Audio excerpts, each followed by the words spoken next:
I want to first start our Q&A tonight, friends, with some questions from the past week and a half or so.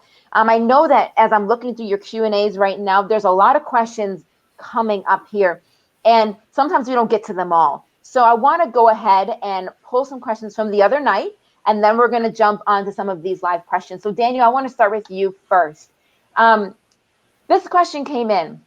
It says, I often feel sad and angry. I don't understand my feelings and don't want to be this way. I pray and pray for God to change me, but I feel he doesn't hear me because I'm still feeling the same feelings. Daniel, I think many of us could say we relate to that. Do you have any thoughts that you could share with us on that?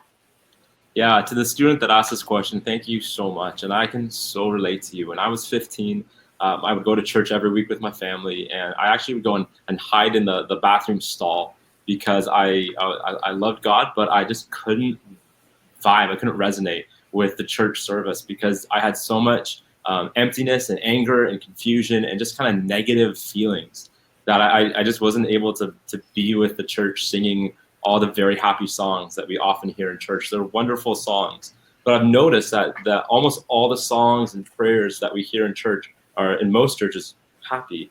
But as I literally in the bathroom stall, just had a Bible with me and would just on my own read through the Bible. I was an extrovert, but so afraid. And so I just read through the Bible, and I came across something stunning about this book, which is that 1 out of every 3 of the 150 songs, prayers in the book of Psalms is just like you're describing. They're filled 1 out of every 3. That's 50 of the 150 Psalms right in the middle of the Bible contain angst, anguish, anger, frustration, anger at others, but even anger at God. And so we have these prayers that God has given us to use as a vocabulary to pray to God. And he included, it's such a big, gracious move on his part. He included like prayers of anger at him that we're able to pray to him. And so I found that while I would be kind of silent, hiding in the bathroom away from everyone, I began to pray these prayers, expressing all the darkness to God. And I found something that you'll find in 49 of those kind of angry, dark, and brooding psalms is that they'll pour their heart out to God.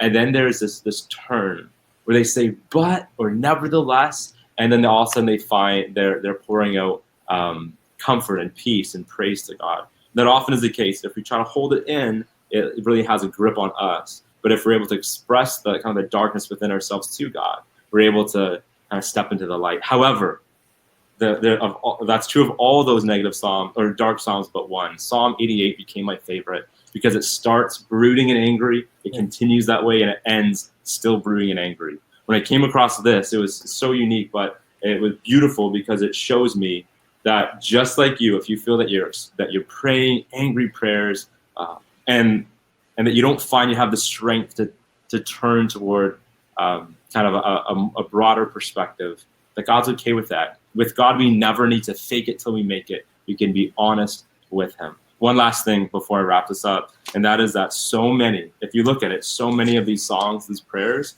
are written, it says like for the choir master, meaning it's not just for you and me, like alone in our own room, but it's actually for us to express how we're really doing to God, but to others as well. It's not just isolated.